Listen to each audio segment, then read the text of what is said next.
Então, o que é esse autoconhecimento? Por que tantas pessoas buscam? Muitos buscam esse autoconhecimento de várias formas. Vamos falar mais sobre isso? Você está no canal Sei que Não Sei e eu sou Cíntia Peixoto, especialista em comunicação e comportamento. O que faz a busca do autoconhecimento, em geral, é algo que começa a fervilhar na pessoa, de alguma forma, uma busca interna e uma busca externa, porque em geral, quando a pessoa chega a esse ponto, ela já passou por muitas situações que trouxeram descontentamento, infelicidade, tristeza e etc. O ideal mesmo é as pessoas terem aspiração e buscar simplesmente pelo amor à verdade, porque conhecer a si mesmo é conhecer muito a dinâmica da vida, é conhecer muito as outras pessoas também, como que as coisas funcionam. Afinal de contas, quem somos nós? Inicialmente a gente se identifica com o nosso corpo, a nossa altura, nosso peso, como que a gente manifesta, como que a gente se expressa. Segundo, a gente tem a forma emocional de expressar. Às vezes tem pessoas que são mais raivosas, outras são mais alegres, outras são mais fechadas, outras são mais falantes. E existem várias nuances de tipos de emoções que as pessoas se manifestam e se identificam com ela, tá? Outro aspecto que a gente pode falar é sobre o aspecto mental. Se a pessoa é mais inteligente, menos inteligente, e como que ela raciocina, como ela vê o mundo, como ela tira soluções da vida. Ela busca entender e aprender o tempo todo, ou não, né? É o seguinte: a nossa percepção do que nós somos inicialmente é o que eu acho que eu sou, porque é a percepção que eu tenho e que eu aprendi a acreditar que eu sou aquilo. E isso foi construído por vários fatores. Inicialmente, quando criança, você tem a influência dos seus pais, das pessoas que você convive, quem tomou conta, né, de você, dos seus irmãos, de parentes, depois de professores, depois de amigos. E aí você vai acumulando várias informações que você vai adotando de outras pessoas. A gente adota um jeito de uma pessoa que a gente pensa, não gostei daquele jeito, acho que você sim. Gostei daquela forma que a pessoa fala, você acaba repetindo. Mas é porque nesse processo, principalmente de criança e adolescência, você está absorvendo tudo. E você acaba tendo modelos na sua vida que você vai se expressar copiando, de certa forma, aqueles modelos. Depois que a gente adquire a gente sabe mais ou menos o que a gente adotou, né, para a gente se expressar, a gente passa a idealizar o que nós somos. O que é idealizar? Muitas vezes a gente idealiza que a gente é uma coisa, mas essa idealização normalmente não é o que a gente é. Muitas vezes, pessoas de fora percebem mais essas movimentações que a gente tem, essas reações que a gente tem, de uma forma assim que parece distorcida do que a gente mesmo. Por isso que muitas vezes é bom prestar atenção como que as pessoas estão te vendo. O que as pessoas falam sobre você? O que as pessoas sentem perto de você? Você já percebeu? Já olhou? Então, quando a gente idealiza uma forma que a gente manifesta, nem sempre é o que realmente a gente está expressando. É bom pensar nisso, porque é como se você tivesse um desejo muito grande de ser de alguma forma, e você acha até que você é, mas alguns detalhes de suas ações, de suas reações, que essas são mais importantes, vão te entregar, vão te trair, muitas vezes. Às vezes vão te revelar, às vezes vão te trair, porque acho que todas as pessoas, né, a grande maioria, né, já se pegou falando assim, por que eu fiz isso? Né? Por que eu reagi dessa forma? Primeiro, porque essas reações que você não sabe de onde veio, em geral, foram construídas quando você estava crescendo, né? Criança, adolescente, e você foi absorvendo. Pode ser também na vida adulta também, lógico, através de traumas, de situações que te marcaram muito, né? E que você guarda no inconsciente. É o que na psicologia chama de recalque, tá? Que é uma coisa muito diferente às vezes do que é dito por aí. Então você é uma forma de você guardar e não sofrer com aquilo, mas quando alguma coisa acontece, como se fosse, como as pessoas chamam de gatilho, mas aí eu posso chamar também de motivação, as pessoas reagem às vezes de uma forma inesperada. Aí você fala assim, gente, eu não conheço essa pessoa que está do meu lado, que há anos que eu vivo com ela. Mas não é porque você não conhece. Às vezes nem ela se conhecia dessa forma.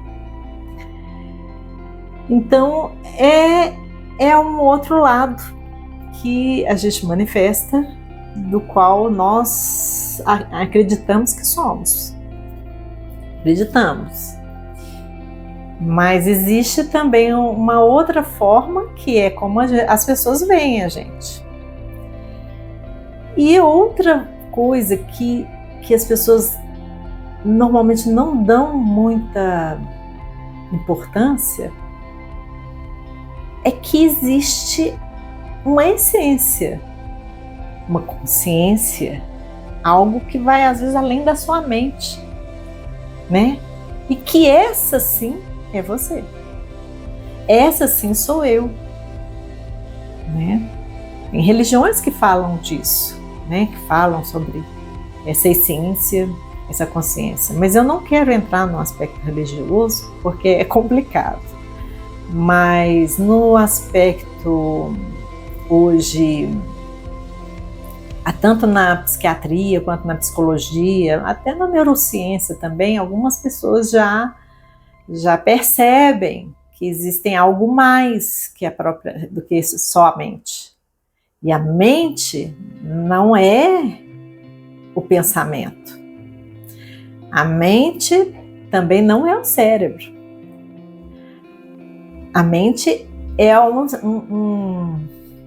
é como se fosse um órgão virtual que você vai absorvendo tudo e vai guardando e processando para trazer respostas para o mundo, para você arrumar soluções para a sua vida, para você saber ter uma criatividade também, né? A mente é esse veículo, né? É como se fosse um órgão virtual. E às vezes é assustador pensar nisso, mas quando a gente aprofunda um pouco mais, a gente percebe isso. Mas aí voltando, por que o autoconhecimento é tão importante? Ele é tão importante porque ele liberta a gente de determinados estereótipos que a gente se identificou. E a gente começa a entender quem que a gente quer manifestar. Porque uma das coisas que as pessoas falam muito quando estão mais velhas, estão perto de morrer,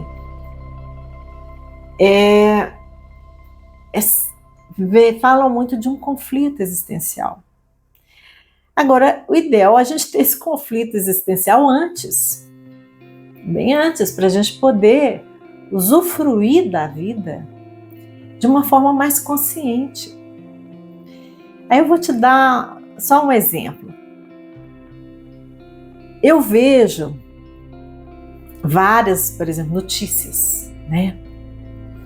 pessoas dão notícias e tudo, e as pessoas veem as notícias, às vezes leem alguma coisa, às vezes leem só a manchete e acham que aquele fato da notícia serve para tudo, é totalmente verdade, acham que elas são especialistas naquele assunto e elas ficam repetindo sem questionar se aquilo é daquela forma que ela entendeu, porque pode ser que quem transmitiu a notícia pode ter transmitido com um toque pessoal que deu a entender uma coisa que às vezes não é bem aquilo, que não é bem aquilo que é o fato em si. A única verdade é o próprio fato, mas como que você interpreta o fato é que muda. Por isso que alguns profissionais da área da saúde mental, comportamento, ou do trabalho de coach, seja lá como for, falam que cada um tem um universo, cada um é um mundo. O meu mundo é diferente do seu mundo, porque a forma que eu vejo a mesma situação pode ser diferente de você. Às vezes na nossa família assim acontece às vezes uma coisa com todo mundo, né? Assim, com a família inteira.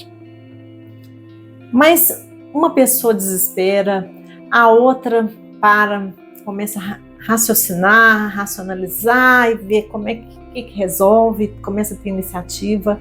Outra fica na calma, outra dá um euforismo, porque tem reações. Então, assim, na mesma família, você pode ter várias reações diferentes. Por quê? Porque cada um vai ver a mesma situação de forma diferente. Eu estou colocando uma situação, assim, extrema, né? É lógico que isso, às vezes, acontece, assim, com sutileza. Mas acontece. Então, quando a gente para pensar, será que meus pensamentos são meus? Ou eu estou repetindo pensamentos de outras pessoas que, de certa forma, eu me identifico com elas? Ou sinto uma certa confiança? Ou ela é uma referência para alguma coisa? Então, em geral, quem é referência, a gente sente confiança. Eu me identifico com ela, eu gostaria de ser como ela. E às vezes você repete, não necessariamente é o seu pensamento. E se você raciocinasse, de repente você poderia pensar coisas um pouco diferentes, não necessariamente contrárias, mas também poderia ser contrárias, por que não? O contrário também existe. E é saudável que tenham os dois lados para a gente construir o nosso discernimento, porque sem essa comparação não há discernimento. Para ter discernimento é essencial que existam contrastes, porque se não houvesse contraste você não ia achar que você ia olhar aquilo e nem ia achar que aquilo é comum. Se você visse essa parede branca, por exemplo, você falou assim, tudo bem, é uma parede branca, mas às vezes você nem ia perceber que ela era branca. Se você não soubesse que tem esse azul marinho aqui. Então, o contraste é importante. O contraste traz uma percepção de onde começa alguma coisa e termina outra. E é exatamente isso que ajuda o autoconhecimento, para a gente saber onde começa a gente e termina o outro, né? Para a gente saber se reconhecer.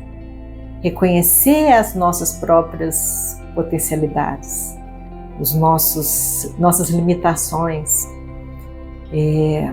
os nossos desejos, as nossas vontades, nossas aspirações. Isso para quem tem, né? Porque hoje em dia eu estou vendo muitas pessoas sem aspiração nenhuma, não aspiram nada, né? Elas só estão copiando as outras. Existem diferenças que vão demonstrar porque cada um vivencia uma coisa, né? Cada um vai se deparar consigo mesmo de uma forma diferente. E é essa a questão.